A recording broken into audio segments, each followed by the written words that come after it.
Madam, ये जो पाबंदी का फैसला सामने आया है तहरीक इंसाफ पर, क्या मौक़िफ़ है आपका इस बारे में? ये लोग अपने पाँव पे कुल्हाड़ी क्यों मार रहे हैं? अवाम ने आपको बुरे तरीके से रिजेक्ट कर दिया, मैंडेट आपके पास है नहीं, और ऊपर से आपके ये फैसले, किसी एक केस में बेल हो जाती है तो अगले दिन एक नया केस मार्जे वजूद में आ जाता है। इनसे अपील ही करते हैं कि भाई होश के नाखून लें। पीटीआई में दोबारा से शमूलियत का कोई इरादा है? मैं तो पीटीआई छोड़ी नहीं थी। मैडम, ये जो पाबंदी का फैसला सामने आया है तहरीक इंसाफ पर, क्या मौक़िफ़ है आपका इस बारे में? देखें, बहुत ही अफसोसनाक, एक जमहूरी मुल्क और जहाँ पे सो कॉल्ड डेमोक्रेसी के दावेदार इस वक्त पीडीएम की शक्ल में मुसल्लत हैं, और द लेवल ऑफ इनसिक्योरिटी और उनकी फ्रस्ट्रेशन, बौखलाहट इस फैसले से वाज़ेह है कि आप शिकस्त खा चुके हैं।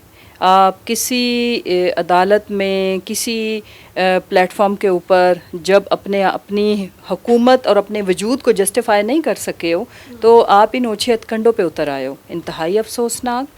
और अच्छी बात इसमें यह है कि कम अज़ कम मुझे आज खुशी इस बात की है कि कुछ जमहूरी जमातें इस फ़ैसले की नज़ाकत को और इसके दूररस असरात को भांपते हुए उन्होंने अपना वाज़े मौक़िफ़ लिया, जिसमें मैं फ़रतुल्लाह बाबर साहब को अप्रिशिएट करूँगी। उन्होंने इस फ़ैसले को कंडेम किया है। मैं हाफिज़ नईमुर रहमान को साहब को ख़राज तहसीन पेश करूँगी, और इवन MQMB से डिस्टेंस, कोई भी सियासी जमात छोटी हो या बड़ी हो, वो इस मुल्क की सबसे बड़ी वफाकी जमात, जिसकी हर सूबे में सबसे ज़्यादा नंबर ऑफ़ सीट्स, हर लिहाज से वो जमात जो पॉपुलर भी है। अवाम ऑलरेडी एक साइड पे पूरा पाकिस्तान गुस्सा खा के इन्हीं जो इक़दामात हैं उनकी पेश नज़र वो एक साइड पे खड़े हैं, ऑलरेडी पूरी नेशन।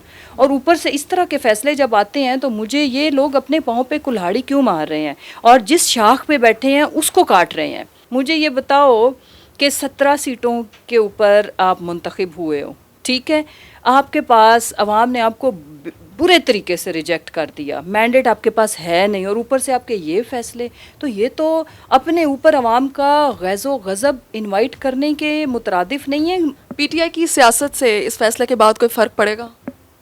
अच्छी कर दी है इन्होंने, मज़ीद हर एक इनकी हिमाकत इन पे भारी पड़ती है, और पीटीआई को पॉलिटिकली उसका अभी तक तो फ़ायदा ही हुआ है, फ्रेंकली स्पीकिंग। आप सोचो, जिस वक्त रिजीम चेंज हुई उस वक्त हम कहाँ थे, और आज आप सोचें कि क्या खान साहब एक एक कारकुन मान नहीं है। इनके जो पॉपुलर लीडर हैं, ठीक है, सारे अपनी सीटों से हारे हैं, ऐसा ही है। तो आप हमारे एक आम अदना कारकुन का मुकाबला नहीं कर पा रहे, ठीक है, जो इनकी सो कॉल्ड की आदत है, तो आप समझ लो कि कितने पानी में खड़े हो। पीटीआई ने काफ़ी अरसे से मज़ाहमती सियासत की जो हिकमत अमली है वो अपनाई हुई है, लेकिन अगर पीटीआई अपना रवैया थोड़ा सा नरम करे तो क्या लगता है ये जो सारे फैसले हो रहे हैं इनमें भी कुछ नरमी आ सकती है पीटीआई की? मुझे आप सजेस्ट करें, या कोई भी फोरम है वो सजेस्ट करे कि नरमी कैसे आए। जब भी हमें मुज़ाकरात का कहा जाता है, हम कहते हैं कि हमने नहीं बैठना, कहते हैं ना बैठेंगे, बैठना चाहिए पॉलिटिकल फोर्सेस को भी और सारे इस मुल्क के स्टेक होल्डर्स को भी जो मैटर करते हैं, उनके बगैर तो पॉसिबल नहीं है ना। लेकिन इमरान खान साहब पहले तो मुज़ाकरात से इनकार ही रहे हैं। नहीं, देखें, वो जब भी ना उसकी बैकग्राउंड में, तो वो ज़ाहिर है हर वक्त हम लोग साथ थे।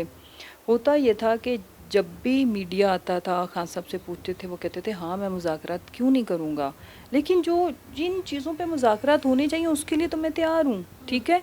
अब वो साथ, वो जब वो डिटेल बताते थे तो आगे से अगले दिन इतना ख़तरनाक रिएक्शन या एक्शन आता था कि मुज़ाकरात की बात करने को तो बुज़ली फ़ौरन ये खड़े हो जाते, जी देखें अब तो डर गया, अब तो कहते हैं मुझसे बात करो।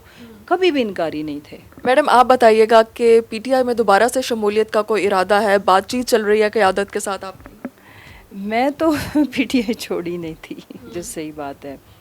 और बाकी ये है कि शमूलियत हमारी अनाउंस उस दिन हो गई थी, खुद ही इनकी वही इंतकामी कार्रवाइयाँ, जब इन्होंने दोबारा हमें अप्रूवर बनने का प्रेशर डाला, हमने इनकार किया, हम दोबारा अंडरग्राउंड हुए, दोबारा ज़ेर अताब आए, तो वो फिर पीटीआई की क़यादत को खान साहब ने कन्वे कर दिया कि सारे जो ट्वीट्स वगैरह हैं वो हमारी वो उसमें करें, तो वो बात पब्लिक हो गई थी। अदरवाइज़ तो मैंने पार्टी नहीं छोड़ी थी।